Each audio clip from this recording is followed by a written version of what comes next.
اعوذ باللہ من الشیطان الرجیم بسم اللہ الرحمن الرحیم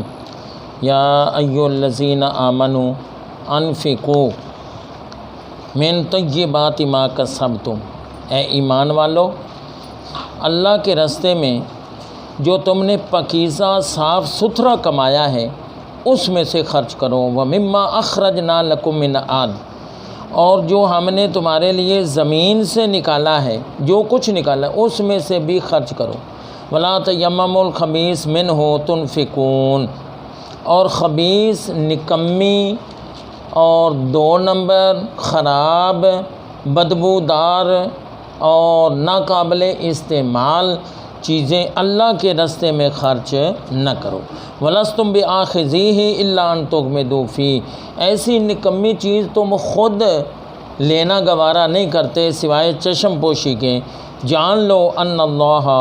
غنی حمید، اللہ تعالیٰ بے نیاز بھی ہے، قابل تعریف بھی ہے۔ سورۃ بقرہ کی آیت نمبر 267، سب سے پہلے اس کا شان نزول، پھر انشاءاللہ باقی باتیں۔ ترمذی شریف صفحہ نمبر 425،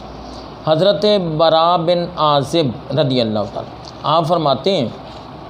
مدینہ منورہ میں ہم یہ کام کرتے تھے، ہمارے باغ تھے، صحابہ کے باغ تھے کھجوروں کے، تو ہم کچھ گچھے، کوئی باغ والا 1 گچھا لا رہا ہے، کوئی 2 گچھے لاتے تھے، اور مسجد نبوی کے ساتھ ایک چبوترا تھا۔ چبوترا کا معنی ہوتا ہے عربی میں کہتے ہیں صفہ،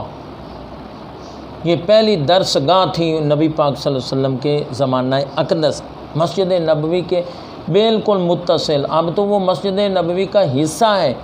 اور اتنا تقریباً جو ہے نا وہ اونچا ہے، اور جو یہاں دن رات درویش قسم کے صحابہ رہتے تھے علم دین کو حاصل کرنے کے لیے، نہایت غریب تھے، ان کا گھر بار بیوی بچے نہ تھے، ان کو اصحاب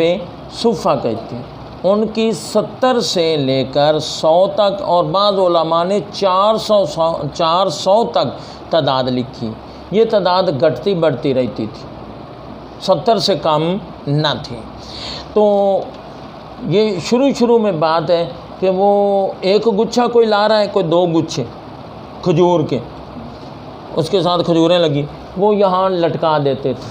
اور یہ صحابہ جو اصحاب صفہ جن کا کوئی گھر بار نہیں تھا، بلکہ ظاہری طور پر بالکل غریب اور ندار تھے، جب بہت زیادہ بھوک لگنی تو سوٹی لے لینی اور وہ گچھے سے جو ہے نا 1-2 کھجوریں توڑنی اور وہ کھا لینی۔ یہ گچھے جو ہوتے تھے نا، یہ وہ پیش کیے جاتے تھے جو کچے،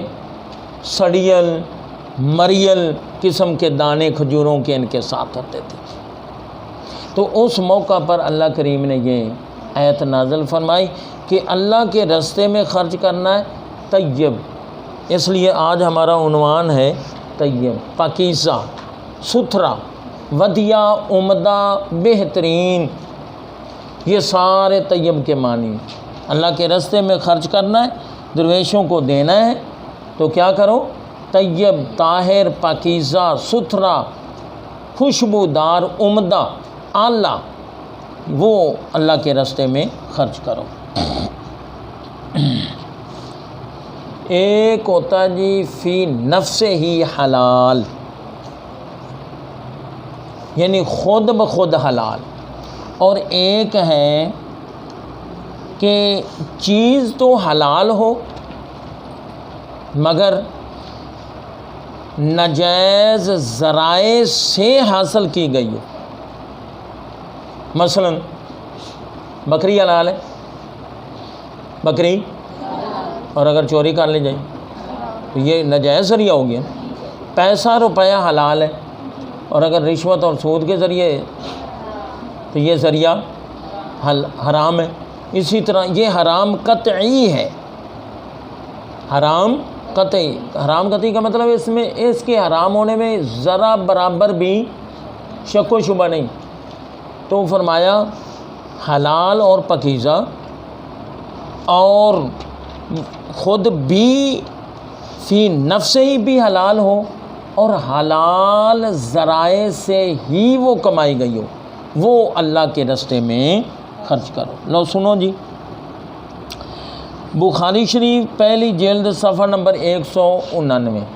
حضرت سیدنا ابو ہریرہ رضی اللہ تعالیٰ، یہ حدیث پاک آپ نے توجہ سے سننی۔ ہاں فرماتے ہیں حضور نبی اکرم صلی اللہ علیہ وآلہ وسلم نے ارشاد فرمایا، جب آدمی اپنی حلال کی اور پاکیزہ کمائی میں سے ایک کھجور رضائے الہی کی خاطر اللہ کے راستے میں صدقہ کرتا ہے، صرف ایک کھجور، تو اللہ کی بارگاہ میں وہ ایسے پلتی رہتی ہے جیسے تم میں سے کسی کے گھر میں گھوڑا پلتا رہتا ہے۔ جب یہ بچہ پیدا ہوتا ہے چھوٹا، پھر مالک اس کو مناسب خوراک دیتا رہتا ہے، آہستہ آہستہ آہستہ آہستہ آہستہ آہستہ وہ بڑھتا، جیسے یہ بڑھتا جاتا ہے نا، وہ تیری ایک کھجور بھی اللہ کی بارگاہ میں بڑھتی جاتی ہے، حتیٰ کہ حدیث پاک کے الفاظ ہیں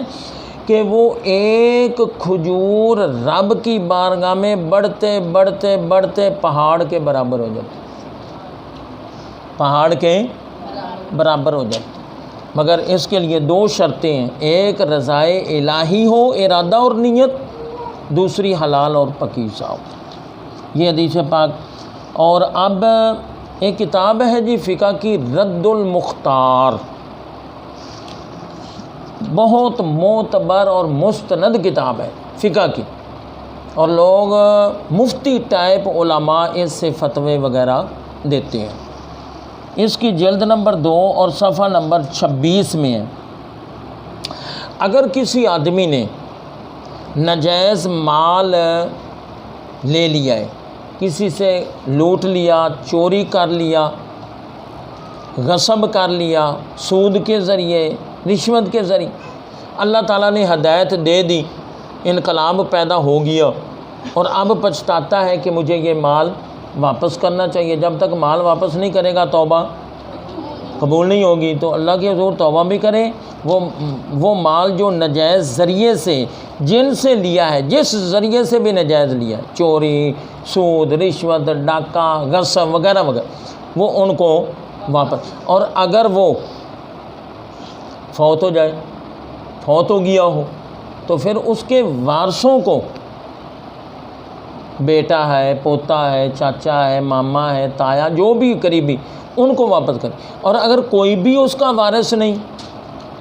تو پھر یہ مال جتنا اس سے لوٹا ہے یا حاصل کیا ہے اس کے نام پر یہ صدقہ خیرات کر، پھر اللہ کے حضور توبہ کرے گا۔ اب آخر میں ایک دو مسئلے بڑے ضروری میں عرض کر رہا ہوں، ٹھیک ہے۔ حرام مال، کیا لفظ کہا ہے؟ حرام مال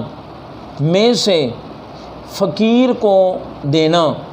اور پھر امید یہ رکھنی کہ مجھے ثواب ملے گا، یہ اس مال ہو حرام، امید ہو ثواب کی، بندہ کافر ہو جاتا ہے۔ اور اگر فقیر نے یہ حرام قطعی مال لے لیا اور اس کو پتہ تھا اس کا مال حرام ہے، فقیر نے اس کو دعائیں دے دی اور اس نے آمین کہہ دیا، اب دینے والا بھی کافر ہو گیا، لینے والا بھی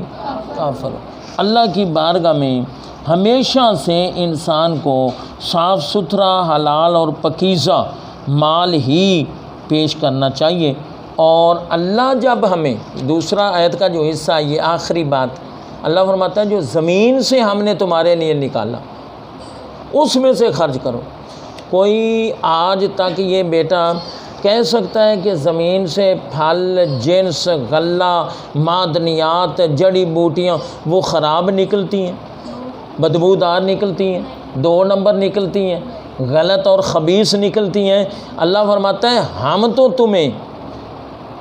جانوروں کے تھنوں سے بھی خالص دودھ دیں، زمین سے پاکیزہ اور بہترین ہر چیز نکال کر دیں، تو ہمارے رستے میں خراب اور خبیث اور 2 نمبر کیوں استعمال کرتا ہے؟ اللہ تعالیٰ عقل دے، سمجھ دے، فہم دے اور عمل کرنے کی توفیق عطا فرمائے۔